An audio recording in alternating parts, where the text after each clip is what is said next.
Hi, my name's Kate. Thanks so much for joining today. Today we'll be talking about dropping back from standing. A lot of times we're very fearful whenever we enter into our back bends. Back bends can feel completely different from what we're used to in our regular lives. It's very different from the natural curve in the different places of our spine. And so working on our back bends can help us engage better posture. It can help us engage our core a little bit better. And it can even just help with the longevity and health of our spine. When you are practicing back bends, be sure that you're working within your range of motion. So a lot of people have very different looking bodies, very different looking back bends, and very different looking range of motion. What works for me may not work for you, and I'm going to give you a lot of tools to assess where exactly your back bend practice is today. It's super important that you bring your self-awareness into your back bends because you can injure yourself in any sort of particular pose or sport, endurance, or anything where you need to really challenge your body. You can potentially injure yourself. So keep that in mind, especially with back bends. We don't want to push past the edge, but it's okay to find that edge, and that's what we'll talk about today. One of the things that you will need today is some sort of lift or some sort of prop. A block is really wonderful. I don't have blocks in my home kind of studio setup, but my wonderful husband made these beautiful mini canes for me a while ago. And so I'm going to use these as my props today. Anything else like a shoebox, or even if you're working with something taller like a chair or the edge of your couch, that's another wonderful option that you can use. We'll go ahead and set that off to the side. Starting with your back bends, I would not suggest that you start back bends at the beginning of your practice. If you're warmed up, if you've done something else, maybe even 30 minutes of another flow, then I would say this is an appropriate time for you to begin your back bend practice. However, cold right off of the bat with no warm up, no sort of movement at all, you're more likely to injure yourself. So go ahead and take the time to warm up your body, prepare your body. Twists are wonderful for warming up for back bends. There are quite a few different twisting sequences that are geared toward back bends in particular. Core work is also really wonderful for warming up for your back bends. I'll put a link to another core video in the description of this video. And also back bends are wonderful to help you warm up for your back bends. So in this video, we'll be starting with a little bit more challenging back bends than you would to warm up for more back bends. Camel, cobra, camel, cobra, even like seal, like belly down back bends that are going to help you engage the muscles along your spine. Really wonderful warm up back bends. Camel to wheel movement is what we'll be focusing on mostly today, and I would not say that this is a beginner move at all. If you're feeling comfortable with your body, comfortable with your practice, and you're looking for that challenge, again, you're looking for where that edge lies, go ahead and give this a try with some support. Maybe you have somebody help pull you up the first few times, or give you a little bit of support with the wall. You can walk yourself up and back. I'll show you that as well. To start, we want to talk about the foundations of our back bends, the things that we really need to focus on. Feet are always hip bone distance apart, knees are always hip bone distance apart. When we're talking about hip bones, we're not talking about the widest part of your hip. We are actually talking about the bony landmark in front of your hip. So that is where your hip bone, the natural extension of your leg, should be for your body. When you're a little bit too wide, what's going to happen is you're more likely to turn yourself out. When you do so, you're going to squeeze and contract and push your pelvis forward without the support of your core and your low back, and that's where you'll see, boom, that little bit of dumping into your low back. When your feet are too narrow, not so much of an issue. It's just going to make the back bend way harder. So you do want to think about spiraling your knees in together, your inner thighs in together, almost like you're wrapping in a circle. toward each other, back, around, toward each other. So as you press down into your legs, with that inner circle, you squeeze in, and right there you can access your transverse abdominis, your deepest layer of your core, which starts from your pelvic floor up. Your adductors are part of your core system, so those are gonna help you pull your muscles up and in to help support your spine. When you're reaching back, again, if we're externally rotating too much, we're gonna start to push forward and dump into the low back. Instead, if we slightly internally rotate, we're going to keep length into our low back, and we use our front of our core to help support the back bend as we lift up and go back. The heart is always thinking up and back when the shins are down, when the feet are down. As you're thinking about up and back, you're lengthening your spine and wrapping your shoulder blades together like you would in Cobra to lift your chest up and back, finding camel pose. Instead of dumping your hands down onto your ankles and closing off the front chain of your body, see how light you can get your fingertips into camel. And with your fingertips nice and light into camel, you'll find this pulling action, this lift into your chest. Wrap your shoulder blades together to inhale, come up, lead with your heart, and then exhale, you can start to sit down. Now you may have just been watching for that first camel. Totally great to sit and observe. Watch this video a couple of times so that way you really familiarize yourself with the process and the kind of structuring. You also might hear something different every single time. Press down into your feet, come into your shins down. You can do toes tucked under today. Now with working from camel to wheel, we always want to have our toes tucked under. So that's why we're going to be working that today. One thing to note about having your toes untucked, that does bring your heel closer down to the floor. My right heel much higher up than my left heel right here. So with toes tucked under, you might be able to reach your heels a little bit easier. With your toes untucked, it's going to be more of a reach. Press down into your shins, even though they're up off of the ground. Press down into your toes. Get your legs really strong. Spiral your inner thighs together. Slight internal rotation.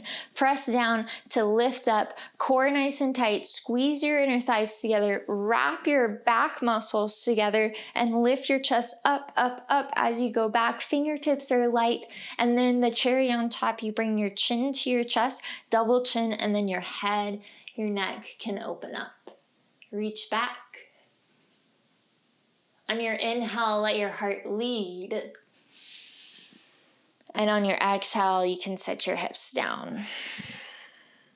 Now, a few rounds of camel just like that should not really aggravate your back. If you start to notice that you start to feel this pain across your low back and you want to scrunch down into a tight little ball, now there is going to be a little bit of tightness, just like if you were about to work your hamstrings and some deadlifts, you're going to feel some tightness into your hamstrings. Now, you would not go and immediately go and stretch that out right after deadlifts. You might be more likely and more prone to tear something.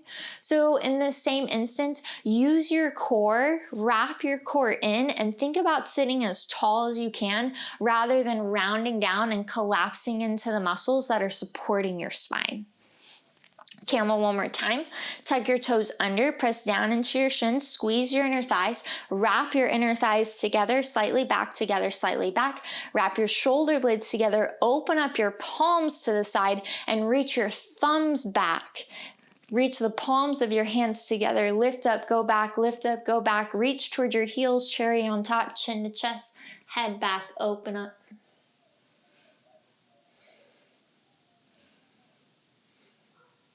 Inhale, come up, and exhale, you can sit yourself back down. Now we're feeling nice and open into our camel. We're getting into our legs. These are all really important things. Now here's where we want to bring in our block, our couch, our little cane stand.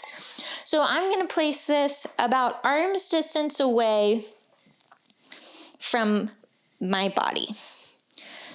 This is lined up with the center of my mat, and I'm going to try to bring the crown of my head to the top of this cane by pressing down into my legs, lengthening through my spine, wrapping shoulder blades together and back, and then up and back to touch.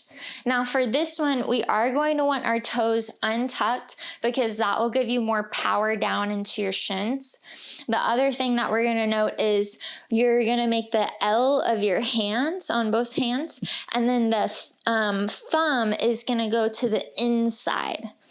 Rather than wrapping around and then twisting your wrist at the end, go ahead and slightly internally rotate, but you're still pulling your shoulder blade back, back, back.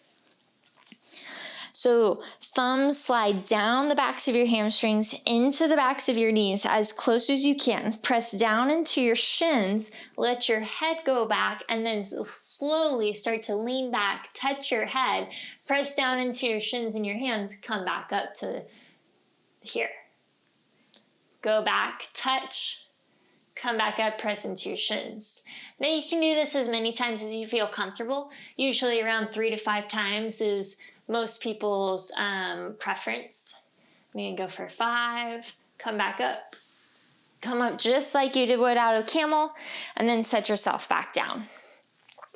Now, when we're pressing down into our shins, our arms, wrapping shoulder blades together and back, we're using a little bit of crutch with our arms. The motion, though, is the exact same movement that you're going to be doing from camel to wheel. And from camel to wheel is the exact same movement that you would be doing from standing to dropping back. If you start to familiarize your body with the sequence, with the movements in different ways, then you start to really program your mind to be able to say, oh, I know this, I do this, this is familiar to me, I feel safe here, and I can move forward into this. Rather than saying, no, this is new territory, I don't want to embark on this, I don't want to step forward. And that's ultimately what it boils down to in dropbacks. Being able to trust yourself, trust into your legs and your body to carry you both up and back without kind of tumbling, falling, or even letting go. One more time. Thumbs out. Hand or fingers together. Your hands slide down the backs of your arms, wrap your the backs of your legs, wrap your shoulder blades together and start to slide down, press your shins down, come into camel first, a modified camel, and then let your head go back, lean back just enough to touch your head down, come back up. Touch your head down, come back up. Touch your head down, come back up. 2 more, you got it. Touch your head down, press into your shins, come back up. One more time, press your head down, press into your shins, come back up, come all the way up. Set yourself down. Now, as you get more comfortable with that, you start to shorten your block or your stacking, or you take it away altogether. So when you take it away altogether, my head's going to come down onto the ground. This will start to look more like Kapotasana. But we're not going to go into full Kapotasana today. That's not what we're focusing on so much. We're just going to touch head down, come all the way back up. Touch head down, come all the way back up. And with that movement, with that motion, we're preparing our bodies and our minds from camel to wheel, from standing to wheel. Shins will stay down. The tops of your feet will stay down for this one. Thumbs in, hands out. Wrap your shoulder blades together. Press down into your shins. Press down into your legs. Notice how I do a little bit of shifting before I do start the back bend every single time. That's me kind of feeling and grounding down into my lower half, which is going to be 60% of my power in my back bends. Wrap your shoulder blades together, lift your chest, slide your hands down, go back, lift up, go back, lift up, go back, touch. Press into your shins, it's a doozy, come back up. Lower down, go back, touch. Press into your shins, squeeze your glutes. It's legs, one more time, go down, go back, touch. Press into your legs, use your legs, come up all the way. Slowly set it back down. Good job. all the way back down and all the way back up, you'll feel it into your legs pretty quick. Even after just 3 times, I started to feel my legs burn, quads burn, glutes burn, everything starts to work. And ultimately, like I just said, your back bends, especially moving through your back bends, it's gonna be 60% of your legs. The power is gonna come from the 60% of the power is gonna come from your legs. And so grounding down into your legs and understanding that foundation that you have underneath yourself is super important. Knowing that your knees, your hips, your feet are all in one line, knowing that you have power reaching down and also spiraling in, it's all got to come together for you to lift up and go back. Going from camel to wheel, it's all the same things that you've just put into motion. We have to add the arms now. Toes will be tucked under because this will help you move from camel to wheel. You can put your fingers down onto the floor and try that a couple of times. If you need to, grab your blocks, give yourself a little bit of lift so that way you can go from camel to wheel. Camel legs, wheel legs. If you're not seeing that connection quite yet, you'll see it in just a moment. The other main thing that we want to talk about is arms going up, around, and over. Now your fingers, if you think about it, come back around, lay onto your back, do a wheel real quick. Check it out. Your fingers are towards you, and your arms are up and overhead. Now remember this motion, remember this movement right here in your brain. Set yourself back down. Now do your arms again. Your fingers are facing back. Now keep that. Come up to camel. Yeah. Fingers facing back if you were doing your back bend, fingers facing towards your heels. And now come out just the most logical way that you can think of. It's probably down and around. If you went like this, that's another option, but down and around is probably going to be the most reasonable for your strength and walking yourself into all of this. If you're practicing for the first time, stop when you place your hands down and try to come back up in some way or come back down. If you start to notice that you've hit your edge, remember that edge. If you've hit your edge, come down, safely get yourself out of it, assess, is this something that I need to be working on today? Or is this something that I need to be working on after I've mastered the step before this? Just check in with yourself, make sure that you're being truthful to yourself, because ultimately that's how you're going to prevent yourself from injury in the future. Camel to the wheel, the motions, arms down, around, and back, legs, plant, then we're gonna come back the same way we went in. Press into your feet if you have a little bit of momentum, if you have a little bit of moving with the motion instead of breaking the motion up into chunks, that'll also make it easier. Watch.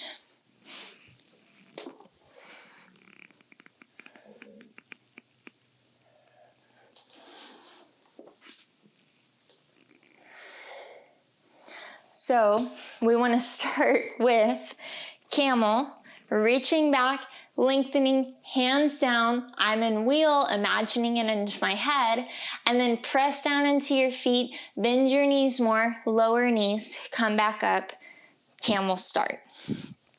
When we break that up into pieces, we reach up and back. I'm going to plant my hands for wheel.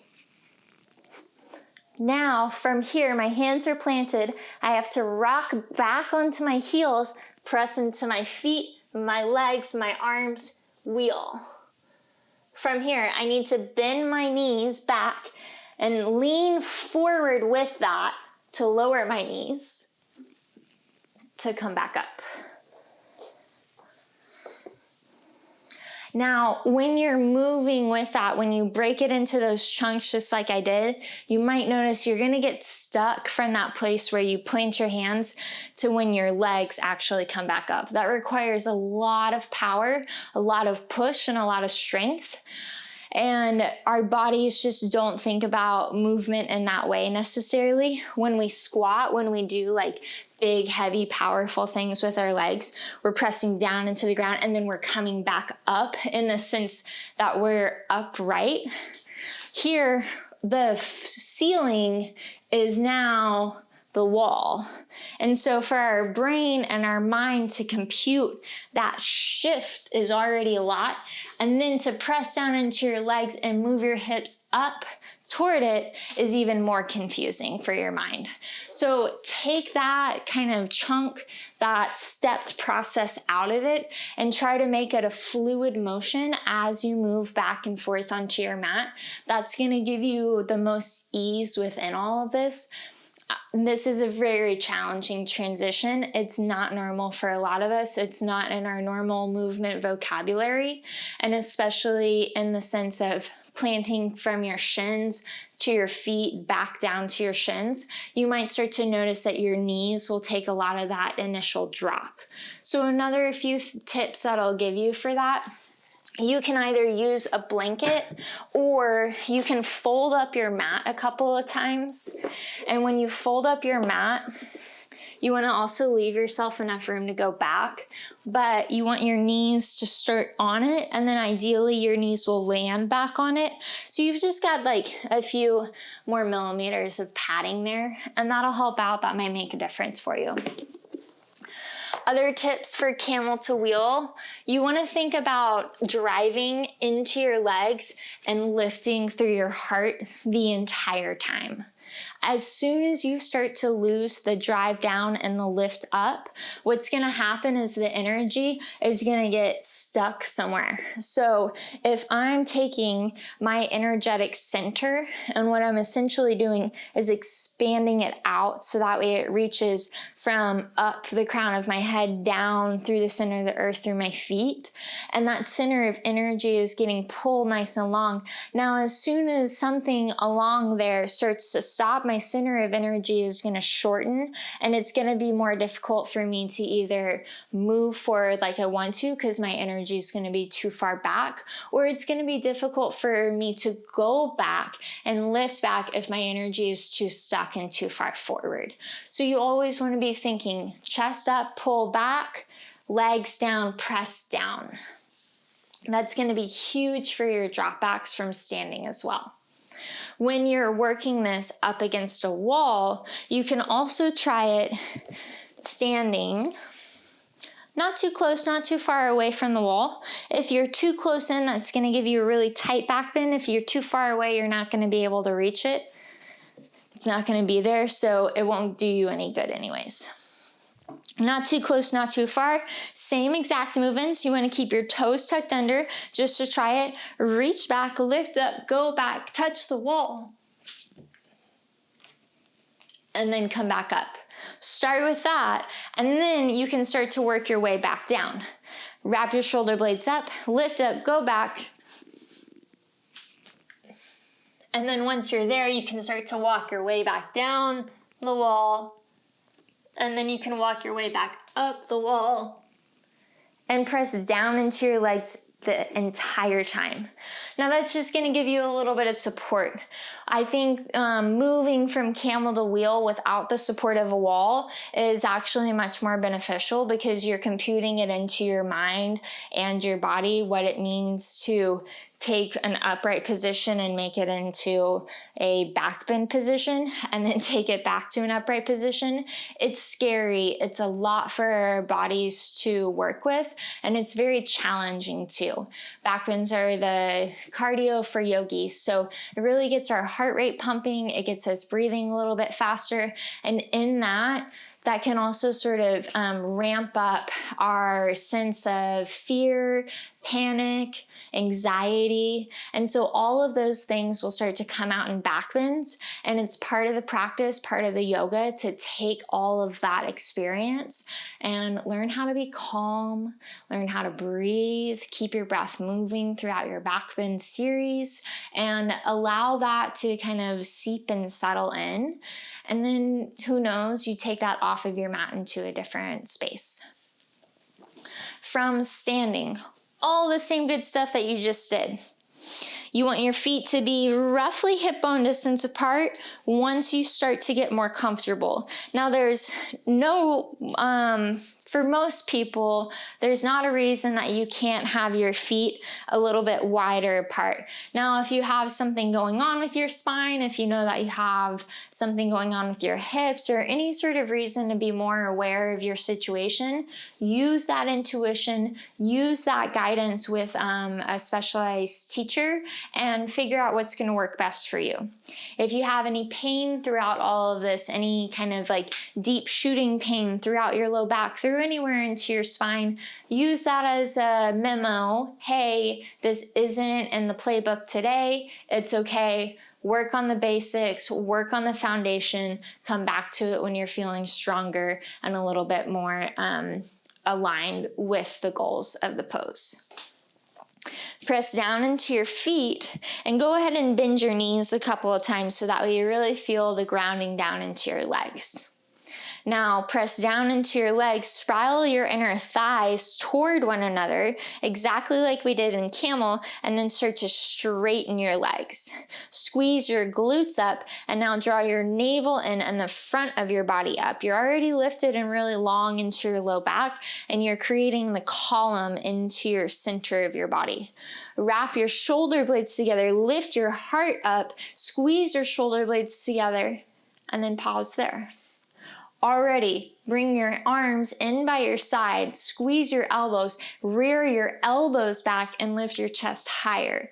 Press down into your legs, lift your chest higher, wrap your elbows back, wrap your shoulder blades together and back, and then lift up, go back, lift up, go back, see the ceiling. Come back up, unwind.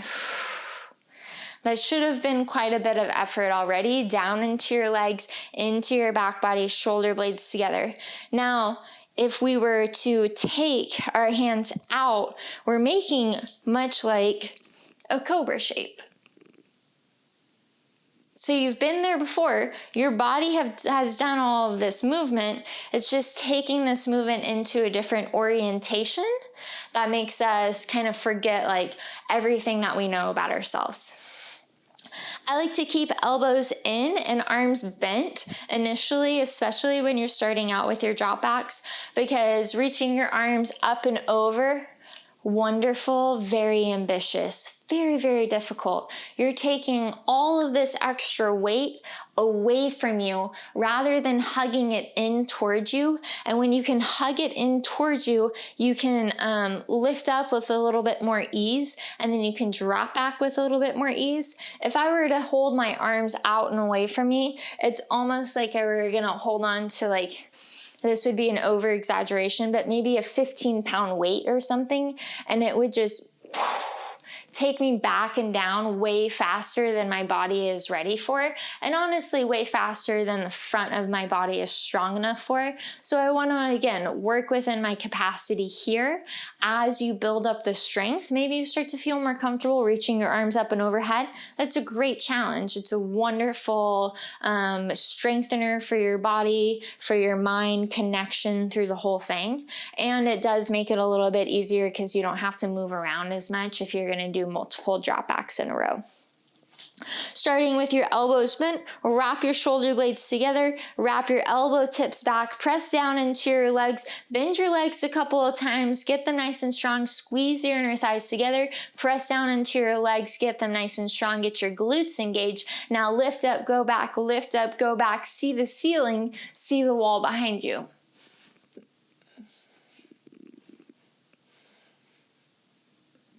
Come back up, and then let it go. So you start with small movements, small incremental movements. I will give you one small little tip cheater thing to be aware of. You might have noticed that my pelvis dropped forward just a little bit. This happens for a number of reasons. Now, one, it could be technique that you were taught. Sometimes when we're getting into our back bends, what we'll do is we'll go ahead and accentuate the lumbar curve, the curve into our lumbar spine. And what that'll do initially, it starts to deepen our back bend already right here. So I don't have as much to do with my spine when it's here, because I'm just gonna move my hips forward and then my chest will go ahead and go back.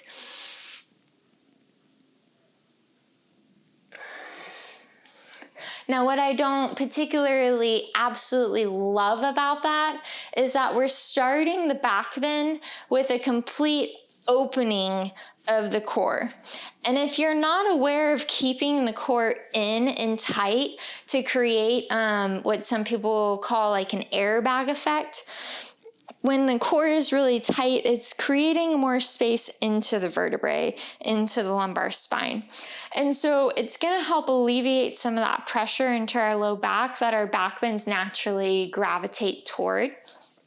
When you start with your lift up and back and your thoracic spine moving in and your low back going long, you're staying strong into your legs, but you're also communicating with the front of your body a little bit more, and that's going to give you some power. Now, there is a fine line between what you absolutely have to do one movement at a time. You can't do a back bend fully.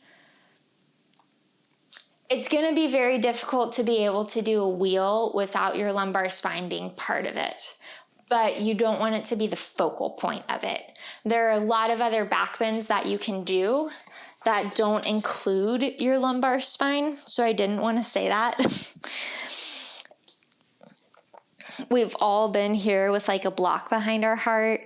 And this is a great back bend heart opener that will allow you to lengthen your lumbar spine while moving your thoracic spine in. Now, you have to take that awareness of your thoracic spine and bend your lumbar spine with support of your core at the same time. And that's a very, very different movement.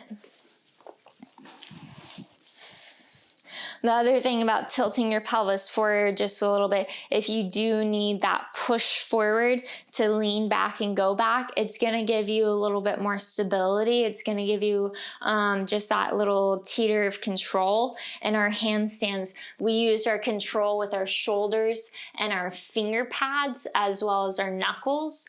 And so we need to be able to have that support and that's control in our back bends too. Our pelvis acts as that, just a smidge. Take your feet as wide as your outer hips, press down into your feet, bounce your knees a couple of times, get your legs really, really strong, squeeze your inner thighs together, now press down into your legs, engage your glutes, straighten your legs. Wrap your shoulder blades together, elbows squeeze in, push your elbows back, lift up, heart up, lift up, heart up, see the ceiling, see the wall behind you, see your mat underneath you.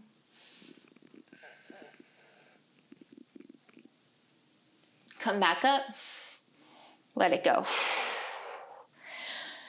Notice what happened there. Did you start to dump down into your lumbar spine? Did you start to splay open into your core? Did your legs start to move a little bit? Could you come back up, or was that really terrifying for you?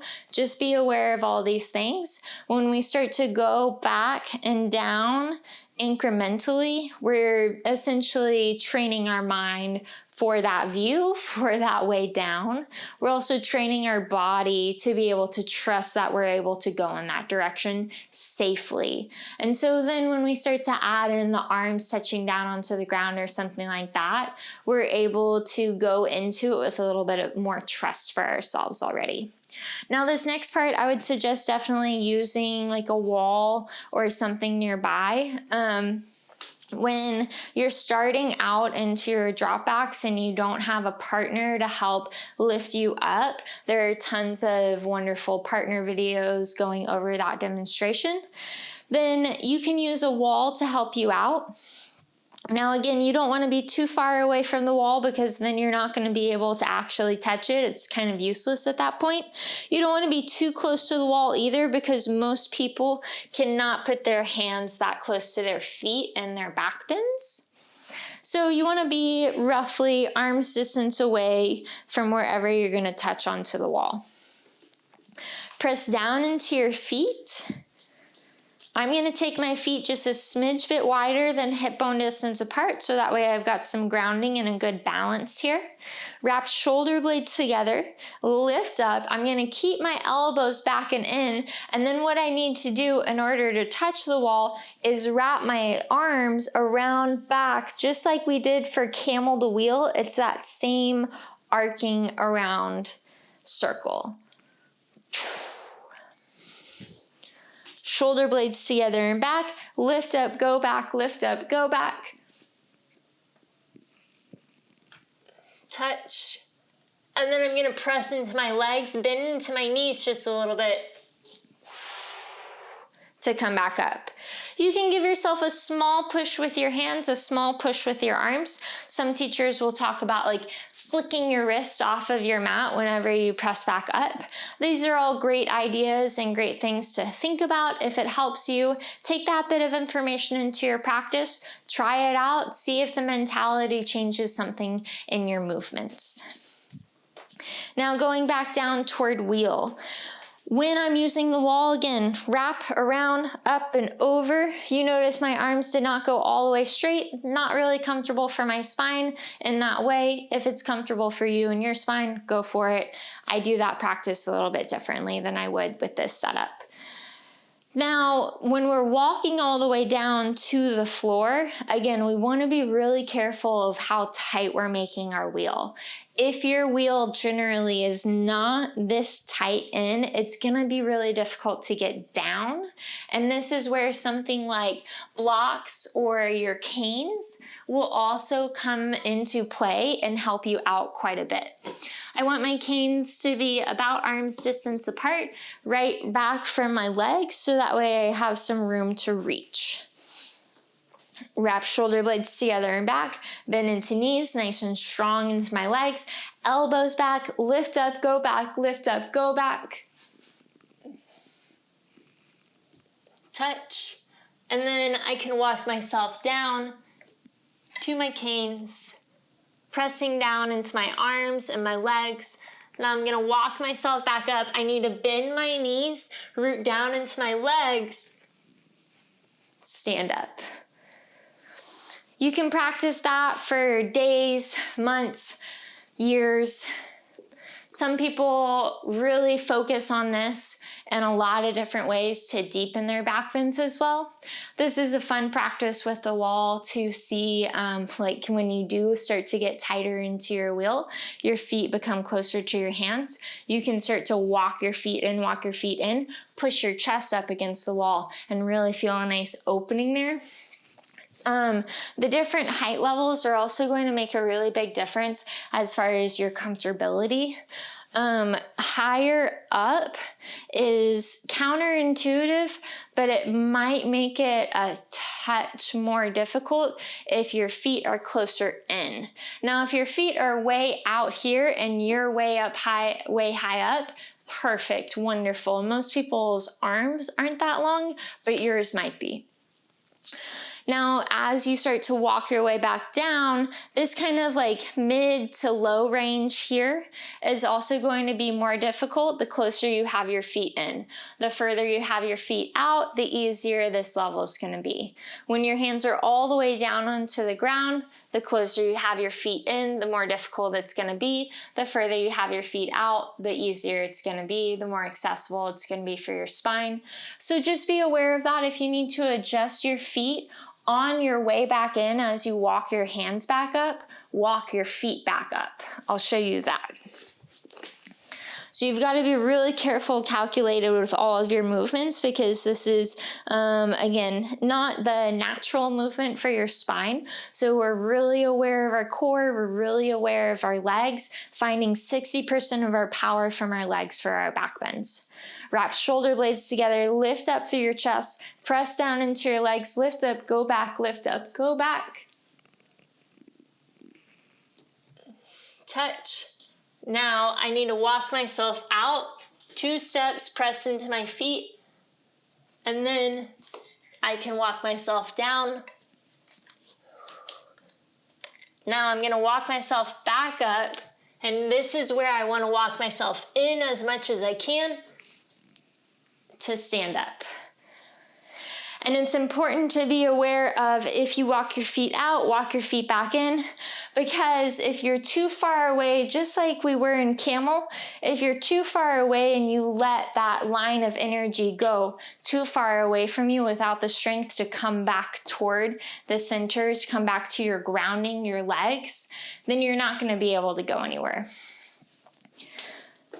When you're dropping back all the way down to the ground, no wall, power into your legs is going to be the biggest thing. The one thing that I see that really makes it the most difficult for everybody is really long wheels from feet to hand distance is going to make it more difficult for you to walk in and then put 60% of your power into your legs. Your weight distribution is likely going to be closer to 50-50, or it's even going to be more into your arms because your lumbar spine isn't strong enough, your core isn't strong enough, so your legs can't take as much power, and your upper back, your upper arms, these are your arms. Your arms will not be able to sustain that sort of arch as you're standing up, if that makes sense. I'll show you here.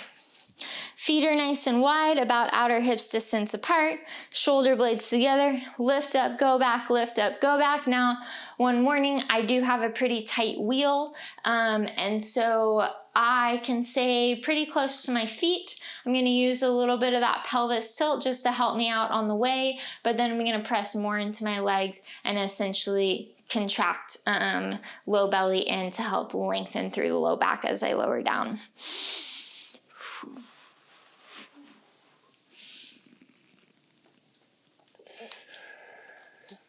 Now notice, as I plant my hands down onto the ground, my weight distribution goes from primarily my legs to about 50-50 into my arms. If my hands are way out here, my feet are there, my ability to get my center of gravity over my legs is near impossible right here. Now, if I ever want to stand up from this, I'm gonna need to get my hips closer toward my heels and the center of my feet. In order to do that, I have to be in a tighter wheel. I have to walk in. I'll even walk onto my fingertips to get me closer before I stand up. And when you're standing up, you're doing a full body crunch from the ground, so your core also has to be strong enough in order to sustain that. So there are a lot of mechanics, a lot of motions going in from dropping back from standing to wheel, and then from wheel to standing back up. I hope that these little tidbits and tools and practice helped you identify some areas in your practice of dropping back that you could strengthen or work on. If you have any more questions about anything particular in your practice, feel free to reach out to me. I'd love to help you out and figure out a way that we can get you towards your goals and your asana. Another thing that I will suggest highly for your back bend practice is that you are meditating regularly.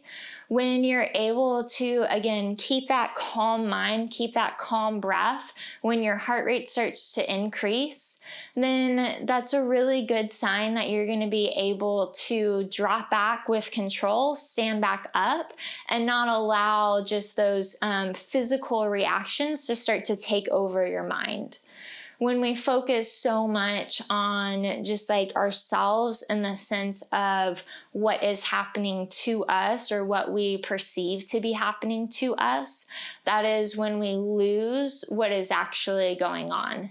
So when I'm standing and dropping back from wheel, What's actually going on is that I'm working. I'm working my body, I'm working my mind, I'm connecting to my body, and that hard work shows in my heart rate.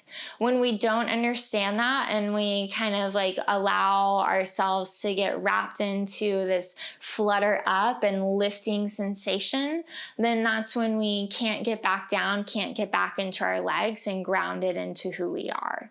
So that's all part of the practice. It all rounds out together. I hope you have a little bit more knowledge about your backbends, about yourself after this. With a deep and gracious heart from mine to yours, I always say Loka Samasta Sukhi no Bhavantu. May all beings everywhere in the world be happy and free. Have a wonderful and blessed rest of your day. I'll see you next time.